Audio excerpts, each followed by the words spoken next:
turnovers and missed opportunities.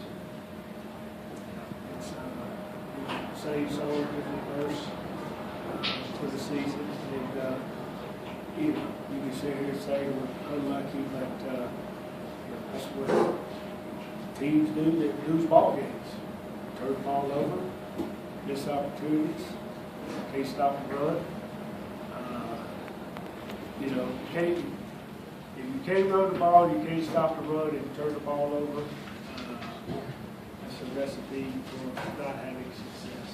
And, we didn't do that today. I mean, we're 13-10 at half after all those missed opportunities where I really thought we were playing well defensively besides the 123-yard run that got out.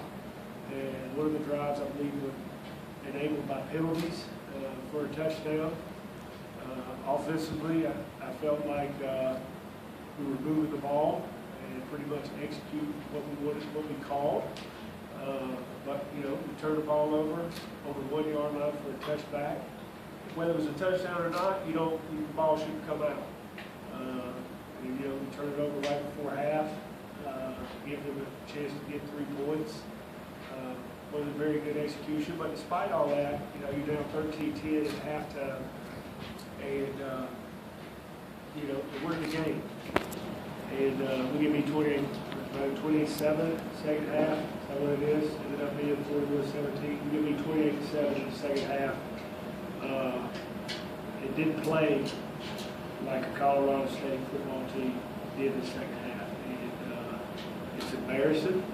It's embarrassing for you as a coach, for you as a player, for you as a fan, as a supporter. But like I told them guys, this is what I want to do. I'm going to come back and work, all right, and go to work. That's what you do. Came out here for a reason, to be here with these guys, and I expect everybody in this room to come back to work. It ain't fun when you lose. It ain't fun when you get beat 41-17. We got to figure out. I mean, we might just, I don't know, maybe we'll take a knee 3 times and punt, see if we don't turn the ball over and we win a ball game. I don't know what we're going to do. I ain't never had this many turnovers in my life. Mike, what did you see happen on Jason's fumble? I saw what you saw on the field, so that's my answer. So the TV board. Were you frustrated? It seemed like you thought the play was being reviewed, and then when they came out of the TV timeout, you were told it hadn't been, and then you had to ask for a review, or? Something about a camera angle, couldn't see, because shadows were away. So I wanted to make sure it was reviewed.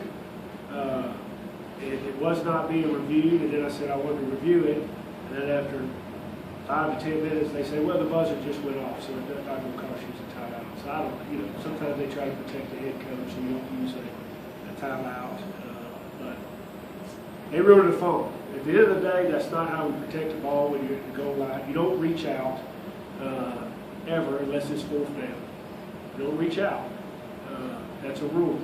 That's fundamentals. That's little things. We got to protect the ball better. When we look at we had that one drive in the 3rd quarter. Hayden pins them on the 11. They go 89 yards and 13 plays. Most of it came on second down.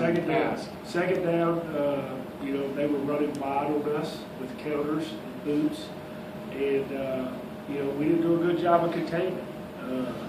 We stopped the inside run, but the stretch to counter the bootlegs on second down, it was like every second down on that drive was going outside. But it was a stretch or a bootleg. And I always say, my dad said, but when you don't play contain, you're pretending to play football. And we got to do a better job of containing a runner and a quarterback. And that's on me as a coach. We're getting the right scheme to get that done. You mentioned on me as a coach. Did you feel like as a staff, you had them ready schematically and emotionally for this game? I thought so. I thought we had a great plan. I thought we had a great plan defensively. I got to look at the tape. The one thing we did not do well was contain. Whether it's quarterback getting outside on a bootleg or a bounce. We set our edges sometimes, and it hit up inside. And I was looking at the tape where the safety is the corner, whether they were cracking the safety, the corner replacing. thought offensively we had a good handle on their scheme and fitting up. But, you know, 4 turnovers. So I don't know what we're going to do there. Might get 32 personnel, level belly take. I mean, I'm serious. I don't know. We might just play our game, see if we win a game.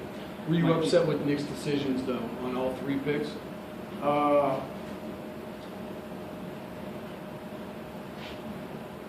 The one deep down the left sideline, they ended up bringing a corner and a weak side backer, and he got confused on the coverage. They ended up rolling. Usually when somebody blitzes to the weak side, you think they're going single high, and they actually blitzed the corner and the wheel backer and played a quarters and a 2 to the boundary. And, but he didn't see it. And, it's unfortunate. It's one of those things they do a lot, and sometimes it's got to be film study. You don't see it. It wasn't the exact look that I wanted, so it wasn't really a great call at the time. The interception before half, try to sit the tight end down in the middle and throw to the receiver over the top. I got to go back and look at the field, and we had a chance to catch it. I thought we rushed it a little bit and didn't let the route develop, but it hit our guys' hands. That stung because right before the half, you give them an opportunity to get 3 points, and then there was 3 picks, right? Yeah, the pick 6 was the other one. The pick 6, it was a high ball. It looked like we had a little pressure inside.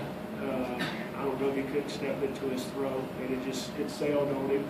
The 23 made a great play, and took it to the house. Was that